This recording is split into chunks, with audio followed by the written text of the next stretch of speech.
Hello, everyone. I'm Martin McCain, And my name is Artina McCain. and we are the McCain Duo here to help you create your musical identity. So, going to be interviewing the Patterson-Sutton Duo, a fantastic guitar and cello duo by Kim Patterson and Patrick Sutton, and they had a lot of great information, very inspiring about their careers as teachers and concert artists, and we know that you're going to enjoy this one.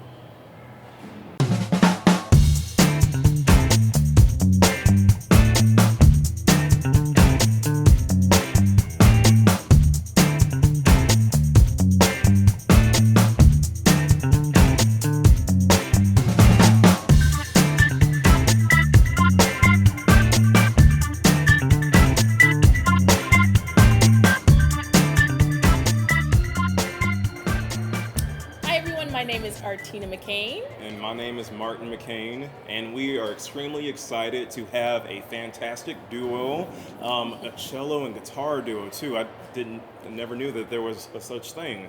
But we have the Patterson and Sutton duo, Kim Patterson and Patrick Sutton. They tour all over the world as concert artists. They're Juilliard global artists, recording artists, and we just love seeing what they're doing. Yeah. Just absolutely great musicians as a duo and as solo instruments. And so we want to welcome you guys for joining us. Thank you. Thanks It's for a really talking nice with us. introduction.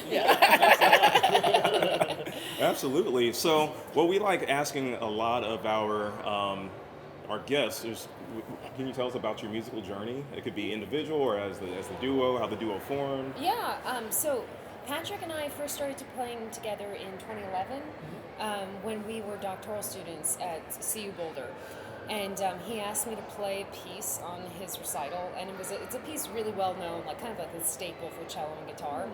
And we played it together, but when we were rehearsing, we realized like we shared kind of the same musical ideas and voice and just the way we went about executing those ideas. And values. We Yeah. shared values in general. We got along right away. Yeah. So it's important. Especially since you're married. Oh, we didn't mention that. They're married. Yes. That came a little later. Right. But yeah, it's been wonderful for us for a multitude of reasons. When we started playing together, little did we know that it would lead to a debut album on a classical record label, that we would become these touring artists and being able to commission new pieces and contribute to the repertoire and also to just kind of the alternative chamber music group, such as yourselves. Not that like typical string quartet or piano trio type of thing. So it's been really nice knowing that we kind of have a say in our direction, right? Yeah. Wow, That's that's amazing. Yeah, so how about your individual music journeys and then up to the point where you guys met together? What Yeah. were you doing, or like how did you start, even from a child? Yeah, well, so I'm a guitarist, a classical guitarist, but I played other styles since I was a kid. So I started off with jazz and blues and rock, and then I got really interested in classical music in middle school and high school, and I started going that way. And one thing about my undergraduate degree that I feel really lucky about is that it emphasized chamber music to a really large degree. So, of course, we worked on our solo music and etudes and technique and all that stuff, but we were required to do a lot of chamber music, and I discovered that my real passion in life is chamber music. Because of that, because I was forced to play so much. Not forced, I got to play so I much. was like, And so when I started my doctorate at CU Boulder, I decided pretty much right off the bat, like, I'm going to make this a chamber music doctorate. Especially since so many guitarists in general focus almost all their efforts on their solo playing, which is wonderful, and I focus on that too. But my passion is to collaborate. That's what I really love to do. So I did that right off the bat. And my collaboration with Kim was one of the first ones to sort of develop during that time, and then it's sort of taken off from there. But yeah, it's awesome. I started when I was really little, about 4 years old. I actually went to school with Artina. that's right. And we didn't know each other there, which is terrible. We went to the Never Cleveland seen you Institute, before. Yeah. I was at Cleveland Institute of Music. And then I went to Juilliard for my master's, and that's when I met members of we formed a quartet, and it became the Tesla Quartet, a very well-known quartet. We won a bunch of prizes in Fish Off in London and whatnot, and we're still playing very active. And so from there, we went to CU Boulder to become assistants of the Takash Quartet. So very much chamber music focused. And so that's when I met Patrick. I eventually left the quartet. And, Is it because of Patrick? no, You don't have to answer. It wasn't. I just kind of needed a change. Okay. A bit of a change. I was at Chelsea Colorado Symphony for a while. And then, Patrick and I we were playing more and more, and our career, especially as a duo, has really kind of I would say ramped up in the past couple of years. Yeah, in the past 3 years, it's kind of taken off and then gone in exactly the direction we wanted it. Yeah, exactly.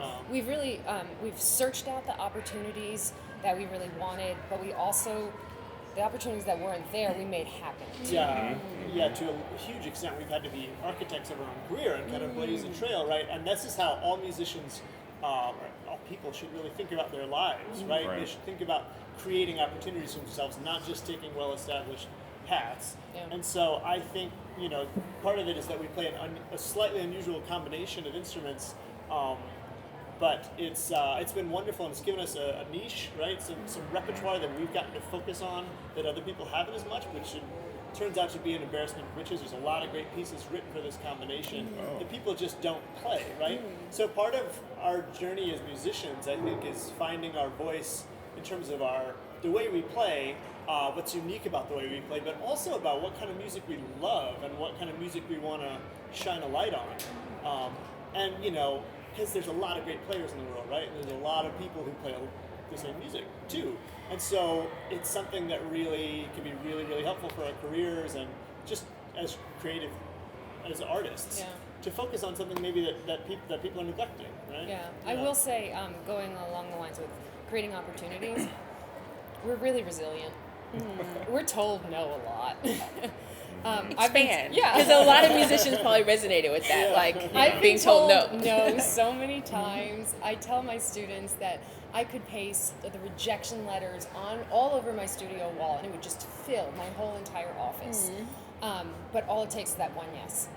And I'm okay with being told no, because I'm just gonna keep going at it. Yeah, and we have management now, but we still really act as our own sort of managers and representing ourselves almost all the time. And you would be amazed how often you hear no, and how many sort of things you have to put out in the universe to get something back, right? I mean, when we're writing a concert series, we have series lined up. We're playing on some of the top concert series, the ones we've always wanted to, and you have to write to 4 or 5 times more than you end up getting accepted to, right? And so it's just like you just have to not care. You just work and make sure you have something really quality to present to them.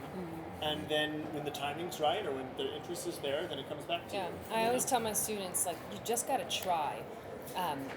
At least if you try and you're told no, at least try. But if you never try, you don't know what the answer could be. So and you also have at least no is an answer. And I think you have to stick to things. So many musicians kind of bail on directions that they were going in. They think, this isn't working, I've got to do something else. But if you're guided by your passion and what you love, and that's the catalyst for it, and you just keep going, then you have a shot. But when you bail and when you kind of switch directions too many times, I think it's a lot harder to get traction. We've been doing this for 9 years now, and it's just in the last 3 years really started to take off for us. So, So this is very inspiring because, like you said, a lot of people like to just give up. I don't know, I guess as artists, you hate rejection, and so the easiest thing is to give up. Well, you can only handle rejection so many times. But I will say, and I tell my students this too, is in order to be able to swallow the rejection side of things, you've really got to surround yourself with people who believe in you more than you do. Having that kind of support Repeat system. that. Yes, that was Repeat that. Yeah, it's true. Listen. Surround yourself with people who believe in you more than you do, because that is support system is really going to help you when maybe you're not feeling great, if you're really feeling down, or if you're at a real crossroads in life. And I've needed those people big time. And besides my parents, one of the biggest support systems for me, even before we were married, is Patrick. And vice versa. And it was really necessary to know that someone believed in me more than I did at that Talk point. a little bit. So we've been talking about relationships in our own personal series, but I think that's something a lot of students and a lot of up-and-coming musicians miss, is that relationship factor. Talk about how some of those, if you want to name specific ones, have really helped you with your career, whether that was booking or, like you said, just people believing in you so that you do want to keep continuing on whatever the path. What does that look like? How do you develop those? I mean, it's funny. I've noticed that Patrick has helped me a lot with that. A lot of times with musicians, we're kind of just holed up in a tiny little practice studio for so long that we're not necessarily kind of, learning how to be a great person, a nice person, or those people skills. That's really important, and that's what people have kind of no patience for anymore, is if you don't have people skills.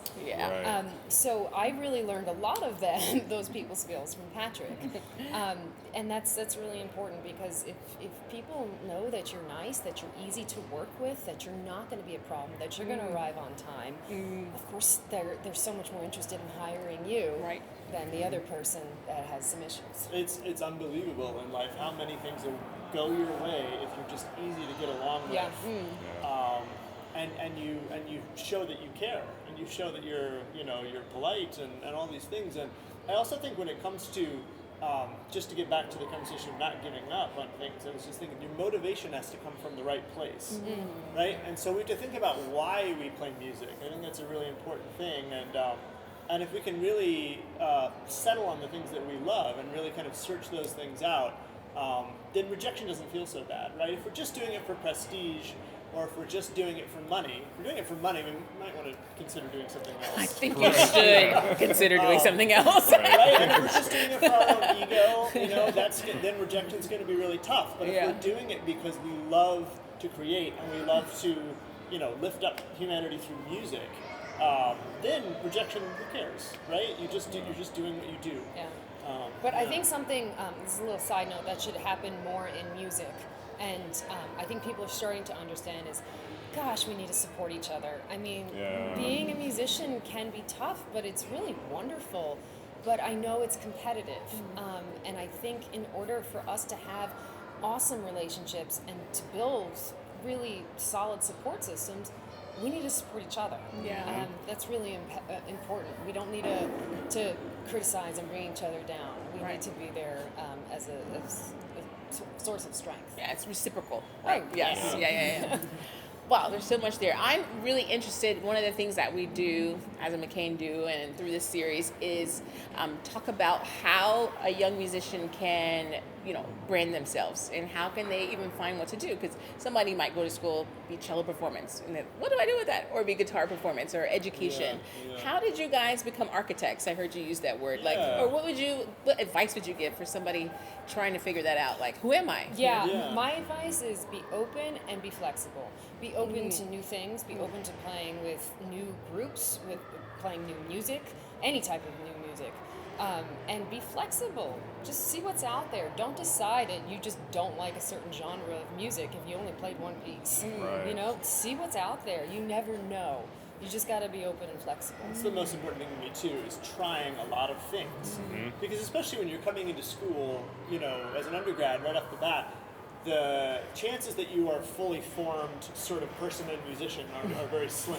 Usually you're going to end up in a very different place than where you started. I certainly did in every way. Tell them. Well, I mean, I was, in terms of my technique, since I played so much sort of electric guitar when I was younger, I had a lot of remediation to do when I started my degree, and I was behind. And so I'm in a totally different place in terms of that. I'm a totally different place in terms of what I was focusing on. I was focusing on the solo music, and I ended up being a chamber musician. So I think you have to try a lot of different things to figure out what's the best fit for you as a musician. When I was in college, actually in high school, I thought, I'm going to be an orchestra. I loved orchestra.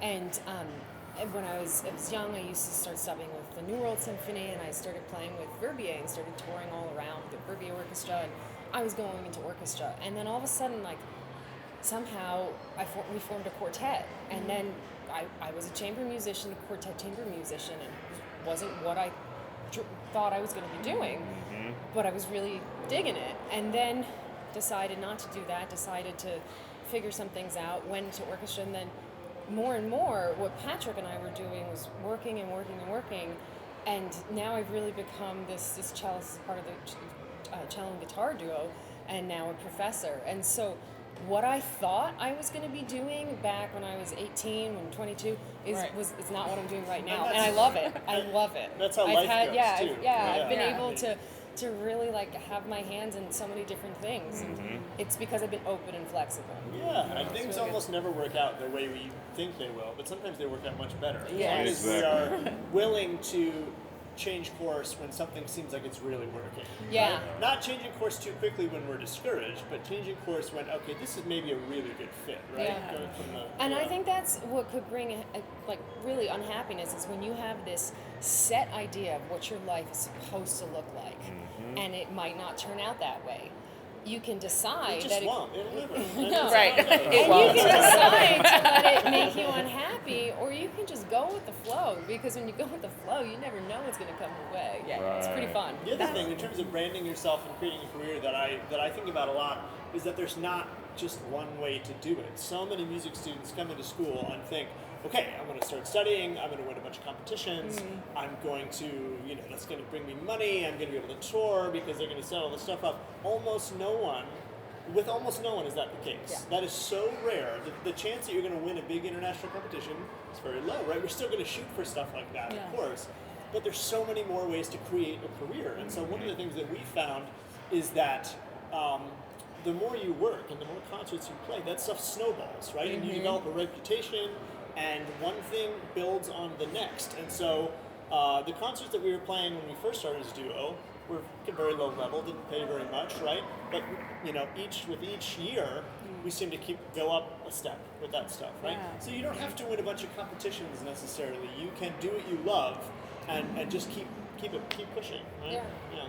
I'm glad you said that, because a lot of people think, oh, I have to win a competition. If I don't, I'm a fraud and I'm not going to have a career. Right. And competitions can be great motivation for us all to push our technique, and everyone Yeah. wins a competition who puts a lot of work in, right? But they weren't something that was for me. It's not something I cared about too much. I did a few, and I decided this isn't where my motivation comes from.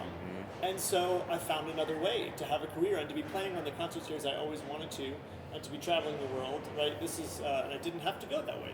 There was another way to do it. So, music students need to think about that. That's awesome. Yeah. So we've been talking a lot about music, and a lot of times we get pigeonholed into like practice. But we want to know, what are some of your hobbies? What do you do outside of music that our audience might think is pretty cool? Sure. I mean, we both like to travel a lot. Okay. Yeah. We really, really like to travel a lot. What would you say your hobbies are? Well, I've got a bunch. I love basketball. I really love basketball. Yes, there's a lot playing, of watching. screaming that happens in our apartment. I Denver Nuggets find that is always. Okay. Love basketball. Love movies. Love films, in particular. Yeah. What about you? I like a lot of what he likes. I do have some hobbies, more of a fashion hobby. Yeah. That kind of depletes some money. No, no, for me, it's just kind of exploring around. It's really good for me. Just seeing what else is out there.